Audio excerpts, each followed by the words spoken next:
Milton অনেকগুলো দফা দিয়েছে, রোকন চেয়ারম্যান অনেকগুলো দাবি দেওয়া দিয়েছে এলাকার। আমি জানি এলাকার অনেক দাবি দেওয়া আছে, গত প্রায় এক যুগেরও বেশি সময় ধরে কোনো কাজ কাম হয় নাই। আমি নির্বাচনের সময় বিভিন্ন এলাকায় গেছি, বাংলাদেশের প্রত্যেক এলাকায় এই কমপ্লেন পেয়েছি আমি সাধারণ মানুষের কাছে। রাস্তাঘাট হয় নাই, স্কুল কলেজ হয় নাই, ব্রিজ কালভার্ট হয় নাই, স্কুল ভাঙ্গা পড়া, হাসপাতালে ডাক্তার নাই, ওষুধ নাই। এই সমস্যাগুলা যেখানেই গেছি নির্বাচনের সময় মানুষজন এই কমপ্লেনগুলো, এই অভিযোগগুলো দিয়েছে।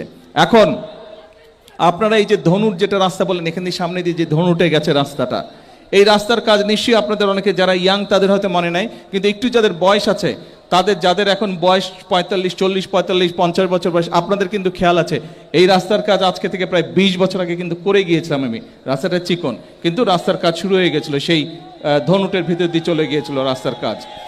এই রাস্তার কাজ ইনশাল্লাহ, কিন্তু এখানে 4 লেন করার মতন গাড়ি ঘোড়া চলে না, এত গাড়ি ঘোড়া চলে না।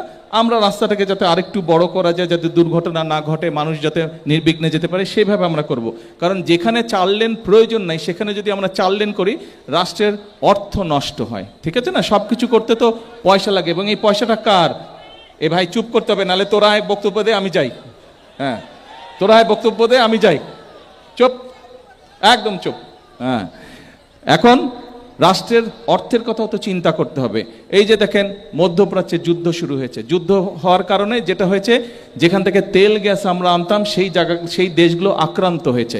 শুধু তাই নয়, যেই রাস্তা দিয়ে আসতো, এই যে আমরা শহর থেকে যে লিচুতলা দিয়ে আসলাম, এই যেই রাস্তার কথা বললেন, জাহাজেরও এরকম নদীর মধ্যে, সমুদ্রের মধ্যে রাস্তা আছে, সেই রাস্তাগুলো বন্ধ হয়ে গেছে। ফলে তেল আনতেও কষ্ট হচ্ছে, এবং যেহেতু যেই দেশ থেকে আমরা তেল আনতাম ওখানেও দাম বেড়ে গেছে, ফলে অনেক বাড়তি দাম দিয়ে তেল, ডিজেল, পেট্রোল কিনে আনতে হচ্ছে আমাদেরকে।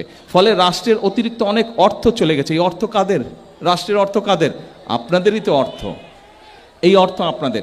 সেই জন্য আমাদেরকে বিবেচনা করতে হবে যে কোন রাস্তাটা 4 লেন করা প্রয়োজন, কোন রাস্তাটা 2 লেন করা প্রয়োজন।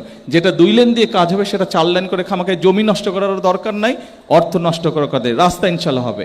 আসেন এরপরে আরো কয়েকটা দাবি, তার মধ্যে এই কলেজের কথা বলেছেন, কলেজ সরকারিকরণ। কলেজ সরকারিকরণের কথা বলছে না? ডান, হয়ে গেল সরকারিকরণ, যান বলে দিলাম, ইনশাল্লাহ হয়ে গেল, ইনশাল্লাহ সরকারিকরণ হয়ে গেল। কয়েকদিনের মধ্যে কাগজ ইনশাল্লাহ চলে আসবে, সরকারিকরণ হয়ে গেল।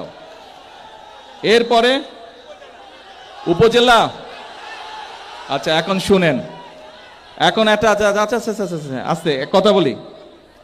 এই এলাকাটা কার এলাকা বলেন তো?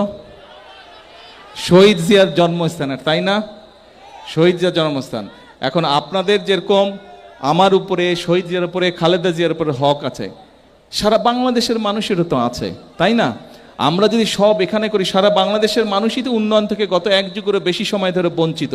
সবাইকে দিতে হবে, সব গাবতলিতে করলে হবে, বাগবাড়িতে করলে হবে? সারা দেশ উন্নয়ন থেকে বঞ্চিত। কাজেই আমি তো আছি আপনাদের, ইনশাল্লাহ এলাকার উন্নয়ন হবে, কিন্তু আমাদেরকে সারা দেশের প্রতি নজর দিতে হবে। কারণ দেশের মানুষ যদি, একটা কথা বলি মন দিয়ে শুনেন, এ ভাই তুই আয় আমি যাই, এত ফাল পড়তেছে।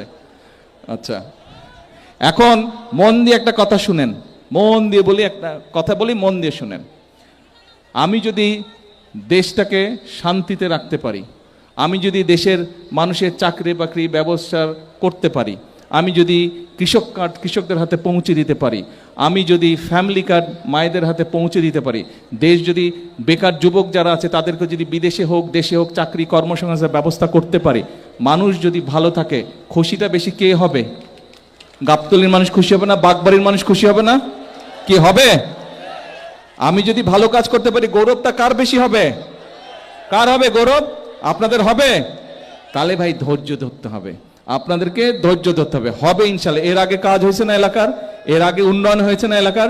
এইখানে তো ধানকে ছিল, এই যে রাস্তার উপরে সব দাঁড়ায় আছে, এই আমার মনে আছে 91-এ এই আমি আর লালু সাহেব জিপ নিয়ে পার হয়েছি, কোদাল ছিল গাড়িতে, কোদাল দিয়ে মাটি কেটে কেটে রাস্তা তৈরি করে এখান থেকে কলাপাকা গেছি, কোনো রাস্তা ছিল না। এখন তো এখানে হরহর করে গাড়ি চলে যায় না?